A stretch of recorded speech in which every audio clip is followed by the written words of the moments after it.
আসসালামু আলাইকুম রহমতুল্লাহি ওয়া বারাকাতুহু। আলহামদুলিল্লাহ ওয়াসসালাতু ওয়াসসালামু আলা রাসূলিল্লাহ ওয়া আলা আলিহি ওয়া আসহাবিহি ওয়া মান ওয়ালা। রোজ একাডেমি কর্তৃক আয়োজিত দিনব্যাপী কর্মশালার মূল থিমেটিক বিষয় হলো জুলাই বিপ্লবোত্তর বাংলাদেশ, আমাদের নতুন পথ চলা। সাধারণত আমাদের দেশে strategic thinking and Islamic mindset এগুলো নিয়ে আলোচনা দেখি না। সম্ভবত নতুন পথ চলা সেই আগ্রহ থেকে এরকম একটা বিষয় চুজ করা হয়েছে। আয়োজককে ধন্যবাদ জানাই। আরেকটা কথা একটু শেয়ার করি, সেটা হচ্ছে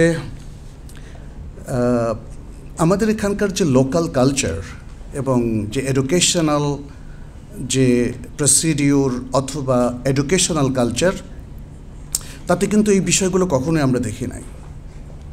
অর্থাৎ আমরা যারা পড়াশোনা করেছি, এদেশে আটপৌরে জীবনযাপন করি, রেগুলার লাইফ আমরা মেনটেন করি, অথবা রেগুলার পলিটিক্স থেকে আরম্ভ করে এভরিথিং, সেখানে কিন্তু strategic thinking, strategic planning, strategic management এগুলো কিন্তু নাই। অতএব ঠিক কালচারাল একটা ব্যাকগ্রাউন্ড যদি আমাদের থাকলে ঠিক যেই এক্সপেরিয়েন্স এবং যে এক্সপার্টাইজ থেকে আমরা আলোচনা করতে পারতাম, সেটা কিন্তু মনে হয় আমাদের ল্যাকিং থাকবে। আমরা যে তথ্যগুলো দেখেছি, এক্সপার্টরা শেয়ার করেছেন এবং তারা রেকমেন্ড করেছেন এবং এই জিনিসের ইম্পর্টেন্স তুলে ধরেছেন, সে আলোকে কিছু আলোচনা আমরা করব। তবে এতে কোনো সন্দেহ নেই যে স্ট্র্যাটেজিক থিঙ্কিং দিয়ে আমাদেরকে কিন্তু শুরু করতে হবে। এটা যে কোনো স্ট্র্যাটেজি ইমপ্লিমেন্ট এবং অ্যাপ্লাই করার আগে এই থিঙ্কিংটা খুব জরুরি। আমি যখন মদিনা বিশ্ববিদ্যালয়ে পড়তাম, আমাদের প্রখ্যাত একজন ওস্তাদ ডক্টর মুসা আল কারনি, তিনি জিজানি ছিলেন, সৌদি ছিলেন, দেখতে আমাদের মতোই ছোটোখাটো এবং বাঙালি চেহারার মানুষ, কিন্তু অত্যন্ত দক্ষ একজন আমাদের প্রিয় শিক্ষক ছিলেন। তো উনি আমাদেরকে একবার, আমরা বাঙালি স্টুডেন্টরা গিয়েছিলাম ওনার কাছে, উনি আমাদেরকে 3টা জিনিস রেকমেন্ড করলেন। এটা আমি আরও 2-1 জায়গায়ও বলেছি, কারণ এটা এত সুন্দর করে তিনি আমাদেরকে বুঝিয়ে দিলেন, আমরা কখনো ভুলিনি। বলেছেন যে কোনো কাজে সাকসেসফুল হওয়ার জন্য ইউ নিড 3 পয়েন্টস। প্রথম হলো আল ফিকরুল আমিক, ডিপ থিঙ্কিং, যেটাকে সম্ভবত আমরা বলছি স্ট্র্যাটেজিক থিঙ্কিং। তারপরে বললেন আত তাখতিত আদ দাকিক, অত্যন্ত সূক্ষ্ম প্ল্যান, সূক্ষ্মভাবে প্ল্যান করা, যথাযথভাবে প্ল্যান করা। তাখতিত মানে হচ্ছে প্ল্যানিং। এবং তারপরে হচ্ছে আল আমাল আল মুতাওয়াসিল, continuous effort, continuous working till the death, মৃত্যু পর্যন্ত আসলে কাজ করে যাওয়া। মৃত্যু পর্যন্ত কাজ করে যাওয়ার উপর তো একটা আয়াতও আছে, আল্লাহ তাআলা তার নবী সাল্লাল্লাহু আলাইহি ওয়াসাল্লামকে বলছেন ওয়া'বুদ রাব্বাকা হাত্তা ইয়াতিয়াকাল ইয়াকিন, মৃত্যু আসা পর্যন্ত কাজ করতে থাকো, তোমার রবের ইবাদত করতে থাকো। আসলে মুসলিমদের কাজ তো ইবাদতই, তাই না? যাই হোক, সেটা ভিন্ন প্রসঙ্গ। আমি এখানে খুব সংক্ষেপে একটু বলবো যে স্ট্র্যাটেজিক থিঙ্কিংটা কী এবং স্ট্র্যাটেজিক থিঙ্কিংয়ের অল্প কয়েকটা পয়েন্ট বলে আমরা ইসলামিক মাইন্ডসেটে চলে যাব ইনশাআল্লাহ। স্ট্র্যাটেজিক থিঙ্কিং, স্ট্র্যাটেজিক হলো কৌশলগত, আর থিঙ্কিংটা হলো চিন্তা। তাহলে স্ট্র্যাটেজিক থিঙ্কিং হলো কৌশলগত চিন্তা। সেটা কি? সেটার অনেক ইংরেজি ডেফিনেশন আছে, আমি বাংলায় যেটা খুব সহজে বলবো সেটা হলো স্ট্র্যাটেজিক চিন্তা বা কৌশলগত চিন্তা হলো একটা চিন্তামূলক প্রক্রিয়া যা উদ্দেশ্য ও লক্ষ্য অর্জনের নিমিত্তে প্রয়োগ করা হয়, যাতে কর্মপরিকল্পনা বাস্তবায়ন করা যায়। সবটাই কিন্তু এখানে চলে এসছে। তাহলে এটা থিঙ্কিং প্রসেস, যেটাকে আমরা চিন্তামূলক প্রক্রিয়া বলছি, এবং আপনার এই থিঙ্কিং প্রসেসটাকে কানেক্ট করতে হবে উইথ গোলস অ্যান্ড অবজেক্টিভস, যেটা আমরা বলি মাকাসিদে শরিয়া, যেটা শরিয়ারও অবজেক্টিভস আছে, আবার আমাদের লাইফেরও একটা অবজেক্টিভস আছে। আর মুসলিম হিসাবে আমাদের অবজেক্টিভসটা অফকোর্স এটাকে মাকাসিদে শরিয়ার সাথেই কম্বাইন করতে হবে এবং তার সাথে আমাদেরকে সমন্বয় করতে হবে। তাহলে সেই লক্ষ্য এবং উদ্দেশ্যগুলো অর্জনের জন্য আমাদের কর্মপরিকল্পনাকে যাতে বাস্তবায়ন করা যায়, তাহলে আমাদের থিঙ্কিং প্রসেসটা সেভাবেই একটা লক্ষ্যে পরিচালিত হবে এবং একটা পরিকল্পনা প্রণয়নের মধ্য দিয়ে সেটা বাস্তবায়িত হবে। এই কালচারটা তো আমি বাংলাদেশে দেখি নাই আসলে, তাই না?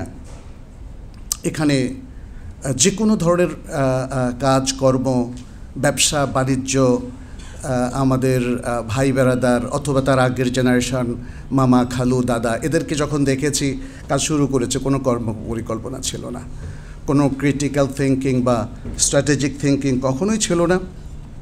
কিংবা ইভেন রাজনৈতিক মুভমেন্টের ক্ষেত্রেও আমরা এটাই দেখি, মানুষ মাজলুম হয়, চিৎকার করে ওঠে, আন্দোলনে যায়, প্রতিবাদ করে, তারপরে ঘটনাগুলো যেন অটোমেটিক ঘটতে থাকে। But what is the strategy and policy? পূর্বে থেকেই কি আমাদের কোনো সমন্বিত চিন্তা ভাবনা, গবেষণা, স্টাডি ছিল কোথায় কোন লোক কাজ করবে বা ইত্যাদি, ইভেন বিজনেসের ক্ষেত্রেও?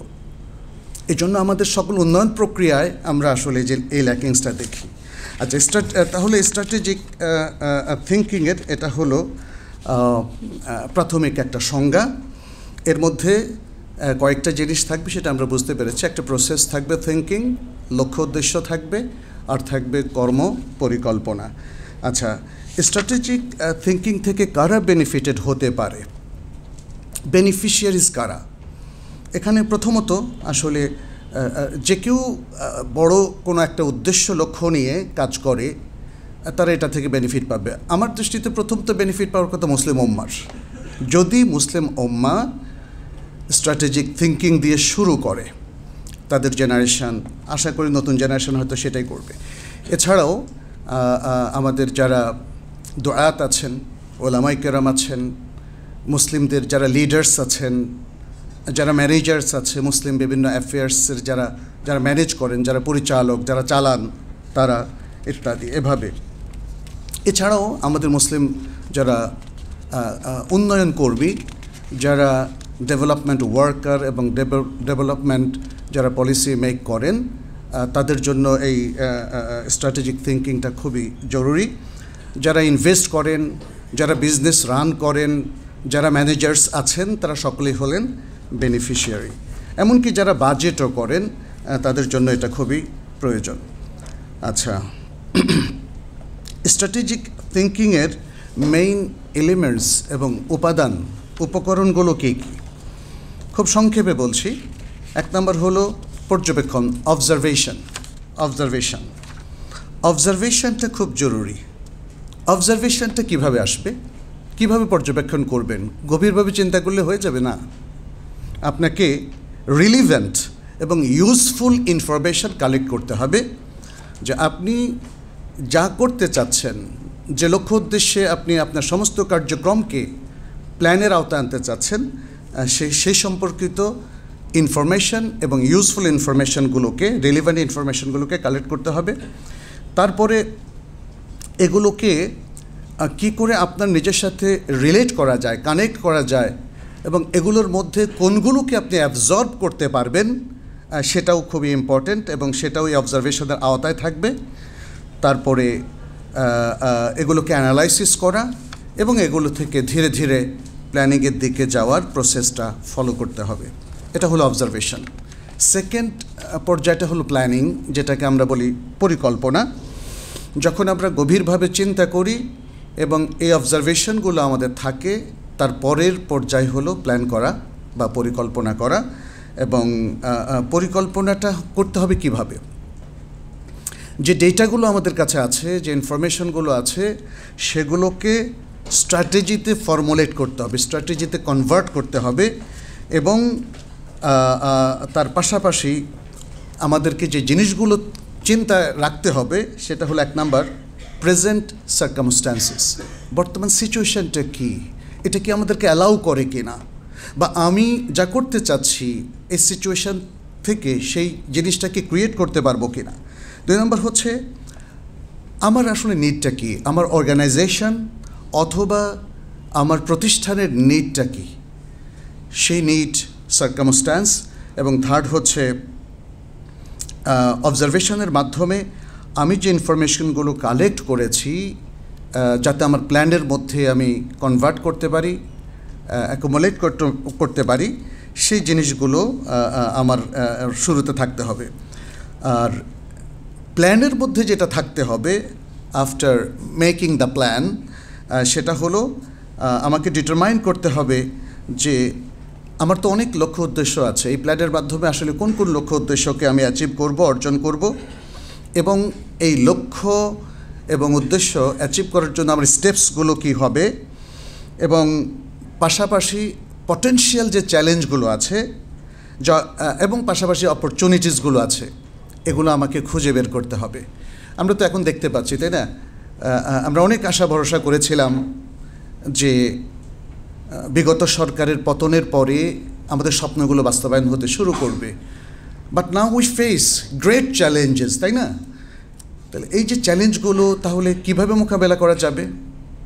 আচ্ছা, পাশাপাশি কী কী অপরচুনিটিস আছে, স্কোপস আছে, সেই অপরচুনিটিসগুলো এবং স্কোপসগুলো কী করে আমরা অ্যাভেল করতে পারি, অ্যাচিভ করতে পারি, তাই না? এই বিষয়গুলো কি আসলেই আমরা খুব গভীরভাবে ভাবছি? আমাদের কোনো এজেন্সিজ অথবা আমাদের কোনো ইনস্টিটিউশন এই কাজগুলো করছে কি না? আমি যে কালচারটা বাংলাদেশে দেখেছি অধিকাংশ ক্ষেত্রেই টেবিল টক অথবা গ্রুপ ডিসকাশন অথবা একটা বিশেষ ফোরাম, দলীয় বা অর্গানাইজেশনাল ফোরামে আলোচনা করে বিশাল বিশাল সিদ্ধান্ত নিয়ে ফেলে। কিন্তু এর সাথে যে আরও অনেক স্টাডি, আরও গভীর থিঙ্কিং, প্ল্যানিং, স্ট্র্যাটেজিস, পলিসিস দরকার, সেগুলো আসলে আমাদের ল্যাকিং। এজন্য যেমন এখানে একজন লিখছেন যে planning should involve A lot of research. কিন্তু আমাদের রিসার্চটা কোথায়? থিঙ্ক ট্যাঙ্কগুলো কোথায়? মানে কোথায় কে দায়িত্ব পালন করবে, সবচেয়ে যোগ্যতম লোক কারা, মণিমুক্তাগুলো কোথায়, তাই না? সেই জিনিসগুলো কিন্তু নাই সমাজে। আচ্ছা, এরপরে তৃতীয় হচ্ছে প্রবলেম সলভিং। যারা আমরা স্ট্র্যাটেজিক্যালি থিঙ্ক করছি তাদের কিন্তু এই অ্যাবিলিটিও থাকতে হবে to solve all kinds of problems, both in planning and implementation phases. অর্থাৎ আমরা যখন প্ল্যান করব সেখানেও তো নতুন করে কোনো প্রবলেম দেখা দিতে পারে, আবার সেটাকে রিপেয়ার করে দ্রুত কী করে আমরা নেক্সট প্রসেস, নেক্সট স্টেপটা নিতে পারি। আবার এটাও হতে পারে যখন আমরা প্ল্যানিংটাকে ইমপ্লিমেন্টেশনে গেলাম তখনও তো হঠাৎ করে অনেক কিছু অ্যারাইজ হতে পারে, এবং যেটা আমরা আসলে মিশরে দেখেছি। একটু আগের আলোচনায় শেখ জামাল আজহারি তার আলোচনা আমরা দেখলাম যে আসলে জায়গাটা এত বন্ধুর, যেখানে প্রতিদিনই এবং প্রতিনিয়ত প্রতি মোমেন্টে আমার কাছে মনে হয় চ্যালেঞ্জ চলে আসে, ঝুঁকি চলে আসে, প্রবলেমস অ্যারাইজ হয়। তাহলে এগুলোকে তাৎক্ষণিকভাবে বুদ্ধিবৃত্তিক সবচেয়ে বেস্ট সলিউশনটা কীভাবে দিতে পারবো, তাই না? এটা কি এমনি এমনি হয়ে যাবে? অধিকাংশের মতের ভিত্তিতে বলে ফেললে তো হলো না। আপনাকে অবশ্যই থিঙ্ক করতে হবে এবং ডিপলি থিঙ্ক করতে হবে, এবং মেধা যাদের আছে তাদেরকেই থিঙ্ক করতে হবে। যার মেধা কম তাকে আমরা কাজে লাগাতে পারি, কিন্তু নট ইন থিঙ্কিং। এভাবে আমাদেরকে আসলে ভাবা দরকার। এখানে আরেকটা কথা আমি ভাবছিলাম যে প্রথমে বলবো, এখন মনে এসছে জন্য বলি। এই যে বিপ্লবের বিষয়গুলো আমরা দেখেছি যে অনেক আগে পাশ্চাত্যে যে বিপ্লবগুলো হয়েছে এরপরে কিন্তু এখন তারা অনেকটা যেন সেট হয়ে গেছে, কালচারালি, পলিটিক্যালি, ইন্টালেকচুয়ালি, অ্যাকাডেমিক্যালি তারা কিন্তু সেট হয়ে গেছে। এখন আমেরিকায় কোনো বিপ্লব কি হবে? কি মনে করেন? ব্রিটেনে কি কোনো বিপ্লব হবে? ভবিষ্যতের কথা জানি না, বাট এখনকার যে মানে সিচুয়েশান, সার্কামস্ট্যান্স, তাতে মনে হয় যেন Australia, New Zealand, Canada, United States of America অথবা ইউরোপিয়ান কান্ট্রিজগুলো তারা এখন ফিক্সড হয়ে গেছে। Culturally they are very strong, এবং সেখানে বিপ্লব হওয়ার মতো কোনো পরিবেশ নেই। তাহলে বিপ্লবগুলো হচ্ছে আমাদের মুসলিম কান্ট্রিতে, ওয়াই, তাই না? এটা নিয়েও তো রিথিঙ্ক করা উচিত।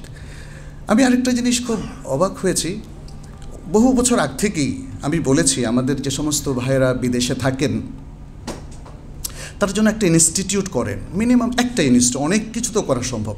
Institute of south east Asia, আমি সৌদি আরবের বলেছি যে ইভেন সরকারিভাবেও সেটা হতে পারতো যদি আমাদের পক্ষ থেকে যদি ইনফ্লুয়েন্স করা যেত, অথবা মালয়েশিয়াতে অথবা অন্য কোনো দেশে। কারণ আমরা আমাদের দেশে নিজেদেরকে নিয়ে চিন্তা করার কোনো সুযোগ নাই, তাই না? আপনারা তো দেখেছেন কয়েকজন মিলে বসলেই তখন গোপন সলা পরামর্শের একটা অপবাদ চলে আসতো। তো তাহলে বিদেশে বসে তো অন্তত চিন্তা করা যায়। সাউথ ইস্ট এশিয়ার জিওপলিটিক্যাল অনেকগুলো ইস্যু আছে, এখানকার রিলিজিয়াস ইস্যুগুলো আছে, এথনিক ইস্যুগুলো আছে, অ্যানথ্রোপোলজিক্যাল অনেকগুলো ব্যাকগ্রাউন্ড আছে, অনেক কিছু আছে। আপনি সব কিছু ইগনোর করে আসলে ইভেন পলিটিক্স করাটাও কতটা সাকসেসফুলি করতে পারবেন, it is a big question, তাই না? আপনি অনেক কিছু বাদ দিয়ে শুধু পলিটিক্যাল প্রসেশনের মাধ্যমে সাফল্যটাকে ধরে রাখতে চান, অর্জন করতে চান। Is it possible? এটা আমার মনে একটু রিথিঙ্ক করতে হবে আমাদেরকে, এবং এই জন্যই আমাদেরকে ক্রিটিক্যালি থিঙ্ক করা বা স্ট্র্যাটেজিক্যালি এবং পলিসিগত দিক থেকে থিঙ্ক করা উচিত। আচ্ছা, এরপরে চতুর্থ যে উপাদানটা সেটি হলো অ্যাডাপ্টেবিলিটি। এটাকে ফ্লেক্সিবিলিটিও বলতে পারি আমরা, মানিয়ে নেওয়ার যোগ্যতা, যে কোনো সিচুয়েশানকে নিজের করে নেওয়া, অর্থাৎ সেই সিচুয়েশানের সাথে মানিয়ে নেওয়া। সাধারণত রিয়াক্টিভ মানুষগুলো এটা পারে না। আমাদের দেশের অধিকাংশ মানুষ কিন্তু নেচারালি তারা রিয়াক্টিভ, কোনো কিছুতে ফ্যাট করে রিয়্যাক্ট করে ফেলে, খুব দ্রুত রিয়্যাক্ট করে ফেলে। মানুষকে আপনি যাকে কনভিন্স করেছেন আজকে, কালকে কিন্তু সেটা আপনার বিরুদ্ধে চলে যাবে খুব দ্রুত, খুব দ্রুত। এবং আরেকটা ল্যাকিংস আছে বাঙালিদের বা বাংলাদেশিদের, যাই বলি, সেটা হচ্ছে তাদের খুব দ্রুত ভুলে যায়, খুব দ্রুত ভুলে যায়। এই তথ্যগুলো আমাদের জন্য কিন্তু খুব ইম্পর্ট্যান্ট। এই জন্য আমরা বলি হুজুগে বাঙালি। কেন হুজুগে? বিকজ দে ফরগেট, মানে ইন এ শর্ট টাইম, তাই না? খুব দ্রুত ভুলে যায়। যাকে আজকে আপনি দুধ ভাত খাইয়ে মানুষ করেছেন, কালকে দেখবেন সে আপনাকে হত্যা করার জন্য আগ্রহী হবে। এই যে একটা নেচার আমাদের দেশের মধ্যে অধিকাংশ মানুষের ক্ষেত্রে, অর্থাৎ নেচারালি তারা রিয়াক্টিভ, নট প্রোঅ্যাক্টিভ। প্রোঅ্যাক্টিভ হওয়ার জন্য যে কালচার দরকার ছিল, যে একাডেমিক প্রসেস এবং সিলেবাস, কন্টেন্ট, কারিকুলাম দরকার ছিল, ইটস ল্যাকিং। এবং গত 15 বছরে কারিকুলামের যে পরিবর্তনটা আমরা দেখতে পাচ্ছি, এ তো মানে খিচুড়িও বানাবে না, কি বানাবে আল্লাহু আলাম, তাই না?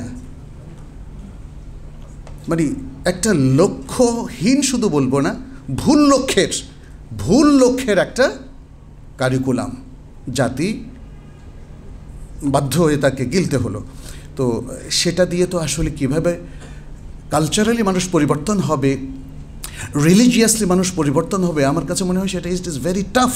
এবং আপনারাও যদি একটু খেয়াল করেন দেখবেন যে এই জন্যই স্কলার তৈরি হচ্ছে না বাংলাদেশে, এডুকেশনিস্ট তৈরি হচ্ছে না। ইভেন 60-70 আগে ডক্টর শহীদুল্লাহর মতো এই নামকরা শিক্ষাবিদ কিন্তু প্রচুর ছিল, আমাদের মাদ্রাসা অঙ্গনেও ছিল, ইউনিভার্সিটি লাইফে ছিল। এখন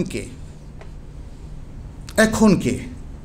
এখন যাদেরকে কিছুদিন শুনি, হঠাৎ করে আবার শুনি যে খুব উল্টাপাল্টা কথা বলা শুরু করে দিয়েছে। যে শিক্ষাবিদরা আমাদের ইসলামিক এডুকেশনকে অথবা এদেশের রিয়াল এডুকেশনটাকে প্রমোট করার ব্যাপারে চিন্তা করতেন, হঠাৎ করে দেখি তারা LGBTQর পক্ষে গিয়ে দাঁড়ালেন, সমকামিতার পক্ষে দাঁড়ালেন, তাই না? এই বিষয়গুলো তো আমরা লক্ষ্য করছি। ফলে আমাদের চ্যালেঞ্জটা অনেক বেশি। আমার মনে হয় অন্য যে কোনো দেশের চেয়ে আমাদের বাংলাদেশের চ্যালেঞ্জ অনেক বেশি। আচ্ছা, আমরা চতুর্থটা বললাম যে অ্যাডাপ্টেবিলিটি, মানিয়ে নেওয়া, অর্থাৎ আনএক্সপেক্টেড যে কোনো সিচুয়েশান হঠাৎ যদি অ্যারাইজ করে, তাহলে আমরা কি করব? ওই সিচুয়েশানটার সাথে যুদ্ধ করে হেরে যাব, নাকি নতুন করে চিন্তা করব, পলিসি স্ট্র্যাটেজি প্রয়োজন অনুযায়ী পাল্টে নতুন কোনো কর্মপন্থা বা স্টেপ তৈরি করে আমরা পুরো সিচুয়েশানটাকে আবার অ্যাডপ্ট করে নেব। এই বিষয়টা এখানে বলা হয়েছে। তাহলে আমাদের সেই যোগ্যতাটা থাকতে হবে যে ইন এ শর্ট নোটিস আমরা যেন জিনিসগুলোকে আমরা খুব দ্রুত অ্যাডপ্ট করে নিতে পারি। আচ্ছা, এ হলো মোটামুটি বেশ কয়েকটা আমরা এর কথা বললাম। আরেকটা হচ্ছে, এটাকে পঞ্চম বলা যেতে পারে, কগনিটিভ স্কিল যেটাকে আমরা বলবো মানসিক দক্ষতা অর্জন করা। আমার এই কগনিটিভ স্কিলটা কতটা অর্জিত হয়েছে এটা দেখার বিষয়। আপনি যদি স্ট্র্যাটেজিক থিঙ্কিং করতে চান তাহলে কগনিটিভ স্কিলটা আমাদের থাকতে হবে। আচ্ছা, এই জন্য বেশ কয়েকটা জিনিস দরকার। এক নম্বর হচ্ছে learn to observe and collect information.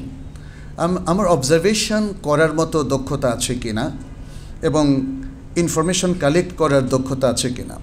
আমরা দেখেছি যে আমার আন্ডারেও তো অনেকেই এমফিল পিএইচডি করছেন। আমাদের দেশে ইভেন রিসার্চ এত দুর্বল, স্টুডেন্টদেরকে বোঝাতে আমাদের 2 বছর লেগে যায়। কিভাবে ডেটা কালেক্ট করতে হয় সেটা পর্যন্ত তারা জানে না। তো অথচ ইতিমধ্যে সে হয়তো দেখা গেল যে পিএইচডিতে এনরোল করে ফেললো বা এমফিলে। এই জায়গাগুলোতে আর কি যেটা আমরা দেখি যে ইসলাম বলে যে each and every Muslim man or women তারা প্রত্যেকেই they should have a searching mind. মুসলিমের অবশ্যই একটা সার্চিং মাইন্ড থাকবে, অর্থাৎ তার একটা গবেষণাধর্মী মন এবং মানসিকতা থাকবে। তাহলে তাকে ভুল আক্রান্ত করবে না, তাকে শিরক এবং বেদাত আক্রান্ত করবে না, সে পাশ্চাত্য বা ওয়েস্টার্ন সিভিলাইজেশন এবং তাদের কালচার দ্বারা আক্রান্ত হবে না। সে স্বতন্ত্র মুসলিম জাতিসত্তা নিয়ে সে বেড়ে উঠবে। এই এই এই জিনিসটা কিন্তু ইন্টিগ্রেটেড থাকার কথা ছিল মুসলিমদের মধ্যে এবং মুসলিম উম্মার মধ্যে। But because of lacking of the real Islamic education, এই কারণে সেটা হয়নি। আজকে মাদ্রাসা এডুকেশনও is not a good Islamic educational model. এখানেও কিন্তু অনেকগুলো চেঞ্জ আনা দরকার, অনেকগুলো সংস্কার করা দরকার এবং আমাদের ফিরে যাওয়া দরকার যে প্রফেটিক অ্যাকাডেমিক ক্যারিকুলামের দিকে অথবা এডুকেশনাল ক্যারিকুলামের দিকে। ছোট্ট একটা আর্টিকেল আমি লিখেছিলাম, বাট এগুলোতে কন্টিনিউ করতে পারিনি নানা ব্যস্ততার কারণে। রাসূল সাল্লাল্লাহু আলাইহি সাল্লামের কারিকুলাম বা শিক্ষাক্রম কী ছিল এবং তার সাফল্য কী ছিল, কারিকুলামের বৈশিষ্ট্যগুলো কী ছিল। আমরা দেখতে পাচ্ছি যে আধুনিক যে কারিকুলাম, নানা শাখা প্রশাখা, সেই জায়গাগুলোতে সবগুলোতে রাসূল সাল্লাল্লাহু আলাইহি সাল্লামের যুগে আরও পারফেক্টলি ছিল। বাট দুর্ভাগ্য মুসলিম উম্মার, তারা রাসূল সাল্লাল্লাহু আলাইহি সাল্লামের সেই কারিকুলামকে গবেষণা না করে পাশ্চাত্য কারিকুলামকেই নতুন বেস হিসাবে ধরে ওইভাবে তাদের নিজস্ব কারিকুলামগুলো সাজাচ্ছে মুসলিম দেশগুলোতে। কিন্তু যদি আমরা প্রত্যেকটা জায়গায় রাসূল সাল্লাল্লাহু আলাইহি সাল্লামের কারিকুলামটাকেও সামনে রাখতাম, সম্ভবত আমাদের এই যে কগনিটিভ স্কিল এবং আরও অন্যান্য লার্নিং স্কিলগুলো আমাদের বাড়ত। যাই হোক, এখানে কগনিটিভ স্কিলের জন্য আমরা প্রথম বললাম যে অবজারভেশন এবং ইনফরমেশন কালেক্ট করার দক্ষতা। দ্বিতীয় হচ্ছে অন্যদের সাথে কনসাল্ট করা, পরামর্শ করা। আপনার মানসিক দক্ষতা বাড়ানোর জন্য, আপনার স্ট্র্যাটেজিক থিঙ্কিংকে ডেভেলপ করার জন্যে অন্যদের পরামর্শ দরকার, তাই না? এটাকে আল্লাহ বলেননি ওয়া আমরুহুম শুরা বাইনাহুম, তারা যেন সব কিছুতে একে অপরের সাথে পরামর্শ করে। অনেক সময় আমরা দেখি যে মুসলিম লিডাররা বা অনেক মুসলিম খুব মানে বড় বড় ব্যক্তিত্ব, তারা এটা শোয়িং অফ অর্থাৎ দেখানোর জন্য করে। আসলে রিয়ালি তারা মিন করে না যে আপনার মতটা আমার জন্য ভ্যালুয়েবল, আপনার মেধাটা আমার জন্য valuable, I need your merit, your intelligent suggestion. এটা কিন্তু অধিকাংশ ক্ষেত্রে আমাদের মুসলিমরা মিন করে না, আমাদের বাংলাদেশে এবং বাংলাদেশের বাইরেও। আমরা দেখেছি যে বিদেশে বিভিন্ন মধ্যপ্রাচ্যের বিভিন্ন ইউনিভার্সিটিতে যারা এক্সট্রাঅর্ডিনারি রেজাল্ট করেছে, কই তাদেরকে নিয়ে তো মুসলিম বিশ্বের কারও কোনো মাথা ব্যথা নেই। এই মেধাগুলোকে লালন করা, এই মেধাগুলোর মাধ্যমে মুসলিম উম্মার বিশাল বিশাল বেনিফিট তৈরি করা আমি দেখিনি কারো কোনো প্ল্যান আছে বলে মনে হয় না।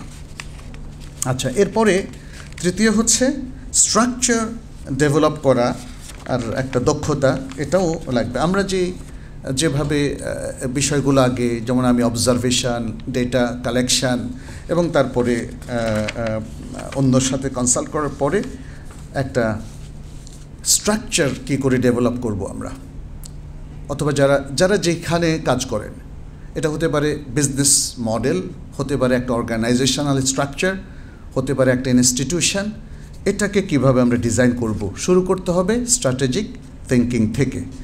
এবং তারপরে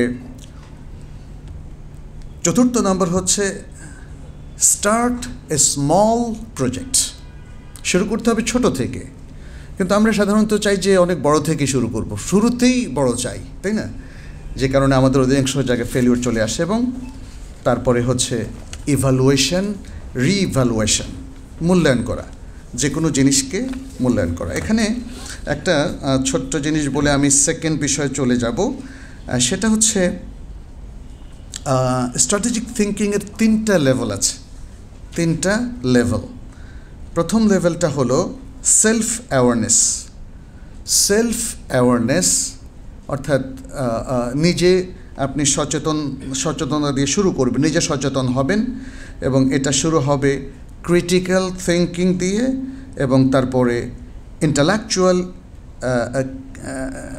কিউরিওসিটি অর্থাৎ আপনার যে কৌতূহল, বুদ্ধিবৃত্তিক কৌতূহল দিয়ে আপনি শুরু করবেন। প্রথমে ক্রিটিক্যাল থিঙ্কিং, তারপরে বুদ্ধিবৃত্তিক কি বললাম, কিউরিওসিটি। লেভেল টুতে হলো exercise good judgement, understand the business. Exercise good judgement, সব কিছুকে জাজ করার একটা দক্ষতা অর্জন করতে হবে। আর আপনি আপনার বিজনেসটা বুঝতে হবে। বিজনেস, আল্লাহ সুবহানাহু ওয়া তাআলা কিন্তু সব কিছুকে বিজনেস হিসেবে উল্লেখ করেছেন। আমাদের দাওয়াত, আমাদের ঈমান, কাজ, মানে দুনিয়াতে আমাদের all activities according to the Quran and সুন্নাহ বলেছেন তিজারাতুন লান তাবুর, হাল আদুল্লুকুম আলা তিজারাতিন, তাই না? এভাবে তিনি তিজারা বলেছেন, অর্থাৎ বিজনেস। আরবিতে তিজারার অর্থ হলো বিজনেস। তাহলে বিজনেসটাকে বুঝতে হবে। আমি যদি দাওয়ার কাজ করি তাহলে আমার এই বিজনেসটাকে বুঝতে হবে। আমি যদি শিক্ষকতা করি আমার এই বিজনেসটাকে বুঝতে হবে। আমি যদি পলিটিক্স করি তাহলে আমার এই বিজনেসটাকে বুঝতে হবে, তাই না? এইভাবে এটা হলো প্রথম হচ্ছে ডিসিশন মেকিং। আপনি তো অনেক ডিসিশন মেক করতে হবে আপনার অধীনস্থদের জন্য, নিজের জন্য। তাহলে ডিসিশন মেকিংয়ে যদি আপনি ভুল করেন তাহলে আপনার অনেক কিছুতে ভুল হয়ে যাবে। এবং তারপর হলো প্রবলেম সলভিং, এবং এরপরে হচ্ছে বিজনেসের উপর ফোকাস করা ইত্যাদি বিষয়গুলো। থার্ড লেভেলে successfully create new and different. আপনি যাই করেন না কেন আপনাকে নতুন এবং সাকসেসফুল এফোর্টটা ক্রিয়েট করতে হবে। সেই জন্য আপনি কি করবেন? Deal with ambiguity. প্রথমেই আপনার জন্য যে সামনে অস্পষ্ট সিচুয়েশনগুলো থাকবে ওটার সাথে ডিলিং করতে হবে, ওটার সাথে সাকসেসফুলি ডিল করতে হবে। অস্পষ্ট সার্কামস্টেন্সে যদি আপনি একটু মানে এম্বারেসড হয়ে যান তাহলে তো আপনি আর পারবেন না সামনে যেতে। আপনাকে বুঝতে হবে যে এখন কি করার বুঝতে পারছি না, ওটাকেই আপনাকে ওভারকাম করতে হবে। দ্বিতীয় হচ্ছে ইনোভেশন এবং ম্যানেজমেন্ট, নতুন কিছু করা। অন্য 8-10 জন রেগুলারলি যা করতে পারে না আপনাকে তার থেকে বেটার করতে হবে। এটা খুব ইম্পর্ট্যান্ট একটা পয়েন্ট। কিন্তু আমরা রেগুলার প্রসেসে কিন্তু যেমন এখন কোনো আসলে সাফল্য আসবে না। রেগুলার যেটা এতদিন হয়ে আসছে চর্চা সেটাই রেগুলার। তাহলে রেগুলার প্রসেসের ঊর্ধ্বে আপনাকে করতে হবে, আপনাকে ইনোভেট করতে হবে।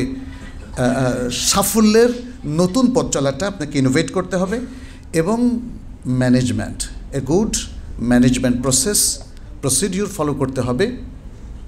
সংক্ষেপে শুধু একটা পয়েন্ট এখানে বলে রাখি, আমার দৃষ্টিতে হয়তো আপনারা অনেকে একমত হবেন, সবাই না হলেও, সেটা হচ্ছে আমাদের উম্মার সবচেয়ে মিজারেবল পার্ট হচ্ছে আমাদের ম্যানেজমেন্ট পার্টটা।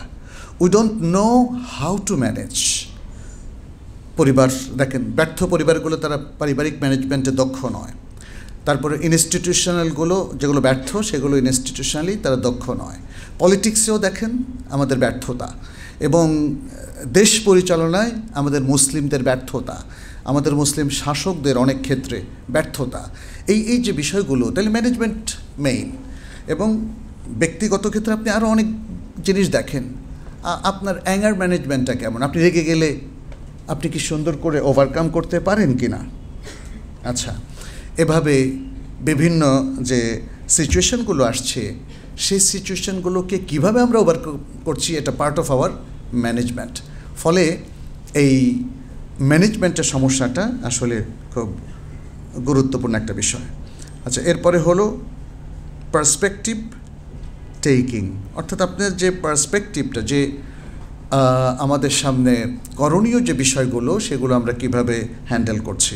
তাহলে এই তিনটা দিকে আমাদের স্ট্র্যাটেজিক তিনটা লেভেল আছে স্ট্র্যাটেজিক থিঙ্কিংয়ের উপর। এটা বলে আমি একটু হাইলাইট করতে চাচ্ছি আমাদের দ্বিতীয় যে বিষয়টা, সেটি হলো ইসলামিক মাইন্ডসেট। এটা হলো ইসলামী মানুষ তৈরি। মাইন্ডসেট করা হলো মানসিকতা তৈরি করা, অথবা মনকে একটা জায়গায় সেট করা। আপনি যেমন ধরেন এখানে আজকে আসবেন, এটাকে আপনাকে মানসিকভাবে সেট করতে হয়েছে, এবং সেট করেছেন বলে আপনি আজকে এই প্রোগ্রাম অ্যাটেন্ড করেছেন। আবার যে হয়তো ভাবছিল যে না, এটা একটা ভালো প্রোগ্রাম হবে, রোজ একাডেমির একটা ভালো প্রোগ্রামে আমি যাব, তবে সে মাইন্ডসেট করে না, সে কিন্তু আসতে পারেনি। অতএব এটা হলো মাইন্ডসেট, অর্থাৎ মনকে তৈরি করে প্রস্তুত করা এবং মানসিকতা সম্পন্ন হওয়া। তাহলে ইসলামিক মাইন্ডসেটটা এটাও খুব ইম্পর্ট্যান্ট একটা বিষয়। আমাদের দেশে দেখবেন যে অনেকে সালাত পড়ে, কিন্তু যদি শরিয়া আইনের কথা আসে যে আপনি কি শরিয়া মেনে চলতে চান, তার বলব যে না। আপনি কি চান যে সুদ বন্ধ হোক, দেখবেন যে অনেকে বলবে যে না। আপনি কি চান যে ক্রিমিনাল অফেন্সের ক্ষেত্রে ইসলামিক লটা এখানে কার্যকর হোক, তখনও দেখবেন যে অনেক মুসল্লি অথবা নামধারী মুসলিম তারা বলবে না। তাহলে আমরা যেটাকে ভাবছি দিনদারি, যেটাকে ভাবছি যে রিলিজিওসিটি, আসলে কি সেটা আমাদের অর্জিত হয়েছে? বিদেশে বিশেষ করে নন মুসলিম কান্ট্রি থেকে আমরা যখন ভ্রমণ করি, তখন অনেক ভাই বোনেরা বলে যে তাদের ছেলেমেয়েরা খুব ইসলামিক লাইফ মেনটেন করে। এখন বললাম যে কিভাবে? একজন আমাকে বললেন যে সে তো পহেলা বৈশাখে কোরআন পড়ে, প্রতি বছর পহেলা বৈশাখের অনুষ্ঠানে কোরআন পড়ে। তো দেখেন, তার কাছে, যিনি আমেরিকায় থাকেন, তার কাছে রিলিজিয়াসিটি হলো এই, পহেলা বৈশাখে কোরআন পড়লে রিলিজিয়াস হয়ে গেল। তো ঠিক এরকম রিলিজিয়াসিটি আমাদের দেশে প্রচুর আছে। প্রচুর মানুষ দেখতে দরবর্ষের মতো, কিন্তু আসলে সে কিন্তু ইসলাম পালন করে না, এবং সে ইসলামের সত্যিকার অর্থে বিশ্বাসী কিনা এ প্রশ্নটাও করা যায়।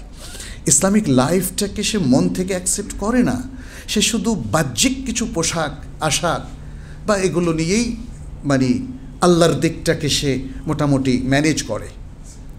আর আমরা একটা মিক্সড লাইফের মধ্যে আছি। দেখেন, আমাদের কালচার আমাদের একটা মিক্সড লাইফের দিকে ঠেলে দিয়েছে। সেটা কি? কিছু ইসলাম, কিছু সেকুলার লাইফ মেনটেন করা, কিছু করাপশান, এসব কিছু নিয়ে দেখেন একটা কঠিন অবস্থার মধ্যে আছে। বিদেশে এক ভাইকে দেখেছিলাম, তিনি ইঞ্জিনিয়ার ছিলেন, সরকারি ভালো পোস্টে কাজ করতেন। তিনি বললেন যে আমি চলে এসেছি কানাডায়, কারণ দেশে দেখলাম যে আমি ঘুষ নিচ্ছি না, কিন্তু আমি একটা কনস্পিরেসির মধ্যে পড়ে গেলাম, বলে আমি থাকতে পারলাম না। তাহলে দেখেন, মানে কালচারটা আমাদের কোন দিকে ঠেলে দিচ্ছে। একটা গল্প তো করাই হয় যে ভদ্রলোক অজু করে এসে বলছেন যে আমি তো অজু করে এসেছি, ঘুষটা ড্রয়ারে রেখে যান, তাই না? যদি এটা গল্প, জানি না সত্য কিনা, তবে ঘুষের যে কালচার বাংলাদেশে আরও ভয়াবহ বলে মনে হচ্ছে।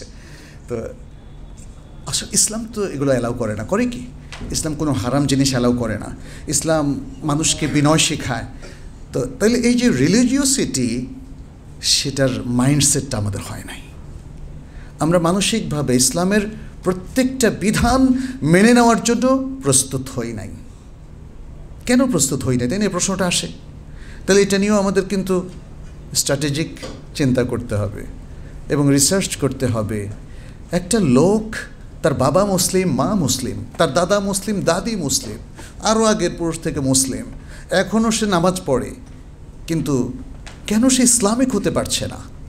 কেন সে ইসলামিকলি মাইন্ডসেটটা করলো না, তাই না? এটা নিয়ে ভাবতে হবে। তাহলে এর জন্য করণীয়টা কি? আমাদের তাহলে শিক্ষা ব্যবস্থাকে কি ঢেলে সাজানো প্রয়োজন? আমাদের ফর্মাল এডুকেশনটা কি আমাদের ইসলামিক কালচারটাকে এস্টাবলিশ করার জন্য যথেষ্ট? ইনফর্মালি তাহলে আমরা কিছু করতে পারি কিনা, বা আমাদের কিছু এমন গবেষণা প্রতিষ্ঠান প্রয়োজন কিনা যেগুলো আমাদের এই সকল কিছু নিয়ে ভাববে এবং আমাদের ইসলামিক মাইন্ডসেটের জন্য কাজ করবে, তাই না?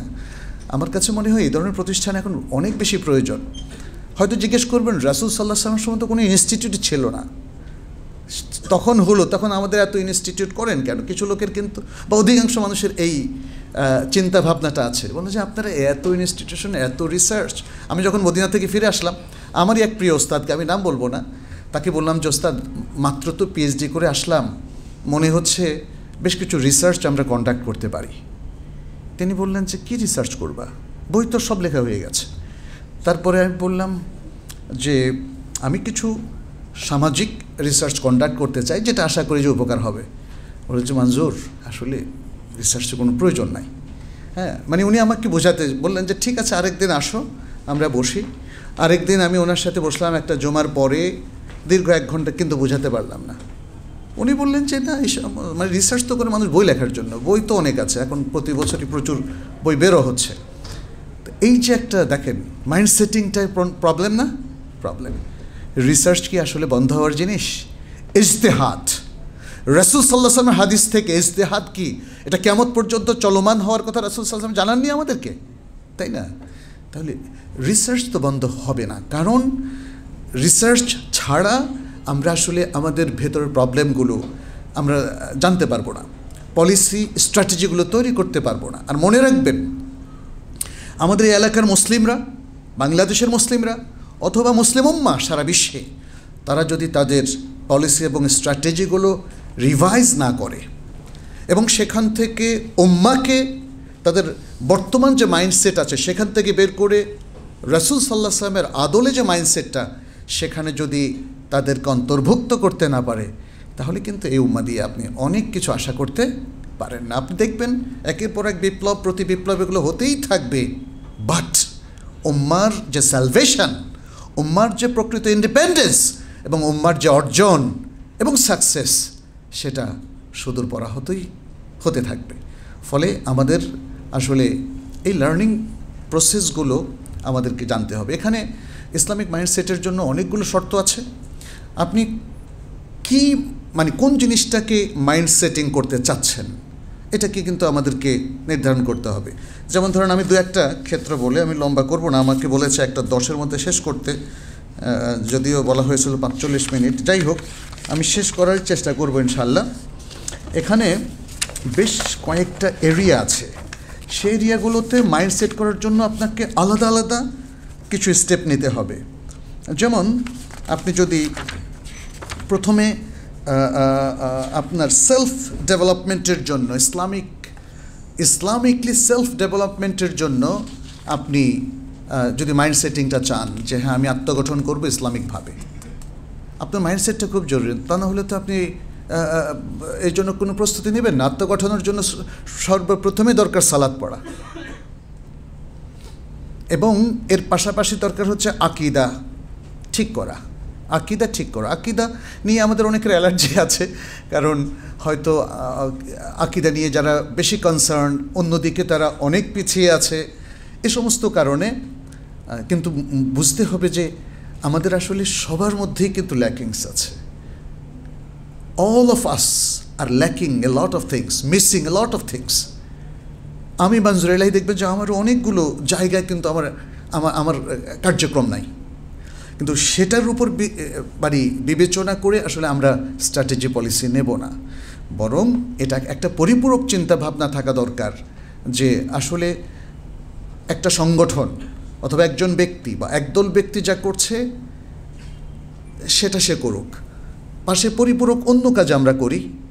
ডক্টর মুসা আল কারনির আরেকটা কোটেশন এখানে দিই। তিনি বলেছিলেন খুব সুন্দর একটা কথা, আমার কাছে মনে হয় যেন মুসলিমদের একটা সাধারণ ঐক্যের জন্য এটা খুবই প্রয়োজন। তিনি বলেছেন, দেখো তুমি নিজেকে লা তাহসিব নাফসাকা ওয়াহদাকাল উম্মাহ বাল আনতা জুজউম মিনাল উম্মাহ। তুমি নিজেকে গোটা উম্মাহ ভাইবো না, তোমার দলটাই, তোমার সংগঠনটাই একমাত্র উম্মার প্রতিনিধিত্ব করছে, আর কেউ না। This not should be done, should be thought. এটা আমাদের ভাবা উচিত না, এটা আমাদের করা উচিত না, বরং ভাবা উচিত I am part of the উম্মাহ, তিনি বলছেন বাল ইহসাব নাফসাকা জুজআম মিনাল উম্মাহ, বরং তুমি নিজেকে উম্মার একটা পার্ট হিসাবে কনসিডার করো। তখন দেখবে যে এটা আমার একটা পার্ট, তাই না? এই হাতের মধ্যে আবার এটা একটা পার্ট, এরকম 5টা পার্ট আছে।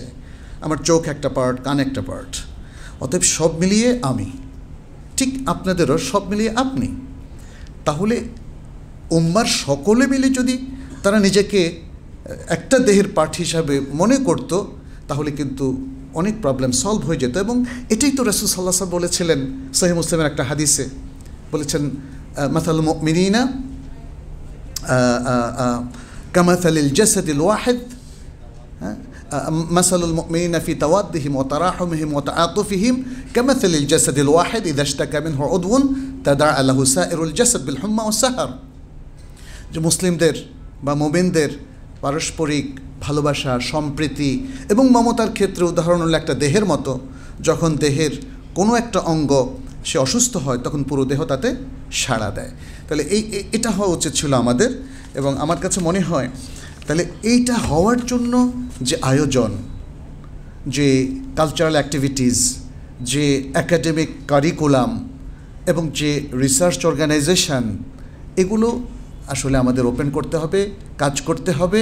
তখন ধীরে ধীরে সবার মধ্যে আপনি দেখবেন যে এই সুন্দর জিনিসগুলো চলে আসবে। সে স্ট্র্যাটেজিক থিঙ্কিং করবে, স্ট্র্যাটেজিক প্ল্যানিং করবে এবং স্ট্র্যাটেজিক ম্যানেজমেন্ট করবে। এখানেও দেখেন থিঙ্কিংটা আগে, তারপরে হলো প্ল্যানিং এবং তারপরে হলো ম্যানেজিং, এবং সবটাই স্ট্র্যাটেজিক হতে হবে। এবং যদি সত্যিকার অর্থে স্ট্র্যাটেজিক না হয়, তাহলে কিন্তু অ্যাক্সিডেন্ট হবে, উল্টাপাল্টা হবে, হজবরল হবে, এবং অ্যাট দ্য এন্ড আমরা কিন্তু সুন্দর কোনো সাকসেসফুল একটা ফলাফলে উপনীত হতে পারবো না। রাসূল সাল্লাল্লাহু আলাইহি সাল্লামের প্রত্যেকটা কাজ স্ট্র্যাটেজিক দিক থেকে আপনি দেখেন ওয়েল প্ল্যান্ড। প্রত্যেকটা কাজ, even each and every event, তার প্রকাশ্যে দাওয়াত, অপ্রকাশ্যে দাওয়াত, মক্কার জীবনটাও দেখেন ওয়েল প্ল্যান্ড। তিনি কিন্তু মক্কার জীবনে একটা কাফের গায়েও টাচ করেননি, একটা মূর্তির গায়েও টাচ করেননি। মূর্তি ছিল কাবার মধ্যে, কিন্তু তিনি সেখানে নামাজ পড়তেন না, out of his strategy and policy. এই প্রশ্ন তো কেউ তোলেনি কোনো দিন। নবী সাল্লাল্লাহু আলাইহি সাল্লাম কাবার ভিতরে মূর্তি থাকা অবস্থায় কীভাবে নামাজ পড়েন, এই প্রশ্ন কেউ তুলেছে? এই প্রশ্ন তোলা যাবে না। কিন্তু যখন বিজয় হলো, দেখেন কীভাবে সার্কামস্ট্যান্সের সাথে চেঞ্জ হয়ে গেল। এটা কে করলেন? রাসূল সাল্লাল্লাহু আলাইহি ওয়াসাল্লাম করলেন। তিনি আল্লাহর নবী ছিলেন, রাসূল ছিলেন, বাট এই সকল বৈশিষ্ট্য তার মধ্যে ছিল। তিনি চিন্তা, ভাবনা, স্ট্র্যাটেজি, পলিসির আলোকেই আসলে সমাজকে গঠন করেছেন বলেই সেটা সাস্টেইনেবল ছিল। The best society in the world. তিনি তার কারিকুলাম দিয়ে পৃথিবীর বেস্ট জেনারেশন গড়ে তুলেছিলেন, যাদের উপর রিলাই করা যায় এবং যারা তাদের লিডার হিসেবে নবী সাল্লাল্লাহু আলাইহি সাল্লামকে সর্বাত্মকভাবে মেনে নিয়েছিলেন। আজকে এটা আমাদের মুসলিম উম্মার মধ্যে ল্যাকিংস আছে। তো যাই হোক, আমি আর বাড়াবো না। মনে হচ্ছে এই ধরনের বিষয়ের উপরে, শুধু এই বিষয়ের উপরেই দিনব্যাপী আমাদের যারা শিক্ষার্থী আছেন, বিশেষ করে এখন যারা নেতৃত্ব দেবেন, তরুণদেরকে দেখছি তারাই পরিবর্তন করেছে, তারাই নেতৃত্ব দেবে, কিন্তু তাদের অভিজ্ঞতার প্রয়োজন আছে। তারা কথা বলবে না, আমি আশা করি যে আপনারা তো ঘরে বসেছিলেন। আসলে কেউ ঘরে বসে থাকেনি, প্রত্যেকেই মনে প্রাণে চেয়েছে পরিবর্তন। চেয়েছে না বলেন? আল্লাহর কাছে দোয়া করেনি বলেন? প্রত্যেকে তার বাসায় কাঁদেনি বলেন? কেঁদেছে। যার যতটুকু সাধ্য ছিল, তাদের দোয়া, তাদের চেষ্টা, তাদের মনোভাব, এই সকলে মিলেই এই পরিবর্তনটাকে সহজ করে দিয়েছে। কিন্তু মূল সহজ করেছেন কে? আল্লাহ। আল্লাহকে ভুলে যাওয়া যাবে না। আমাদের লোকদের কারো কম কারো বেশি অবদান, সেগুলোকে ইগনোর করা যাবে না। কেউ কম অবদান, কেউ বেশি অবদান দিয়েছে, সেটা নিয়ে ঝগড়া করা যাবে না। নতুন পথ চলা হতে হবে অব্যাহতভাবে, কাউকে ব্লেম না দিয়ে, বরং পরিপূরক হয়ে সামনের দিকে। এবং যদি স্ট্র্যাটেজিক থিঙ্কিংয়ের, প্ল্যানিংয়ের এবং ম্যানেজিংয়ের এই পয়েন্ট অফ ভিউ থেকে আমরা চলতে পারি, আমি আশা করি যে সাকসেস ইনশাআল্লাহ আল্লাহ তাআলা অবশ্যই দিবেন, কারণ তিনিই হচ্ছেন সাকসেস দাতা। আল্লাহ যেন আমাদের সবাইকে সেই সাফল্যের দ্বার প্রান্তে পৌঁছিয়ে দেন, জাতির সকল চ্যালেঞ্জ এবং প্রবলেম থেকে উত্তরণ করার তৌফিক দেন, আমরা সে দোয়া করছি। এতটুকু বলে আমি আমার আলোচনা শেষ করছি। হাদা সাল্লাল্লাহু সাল্লামা আলা নবিয়িনা মুহাম্মদ ওয়া আলা আলিহি ওয়া আসহাবিহি আজমাইন।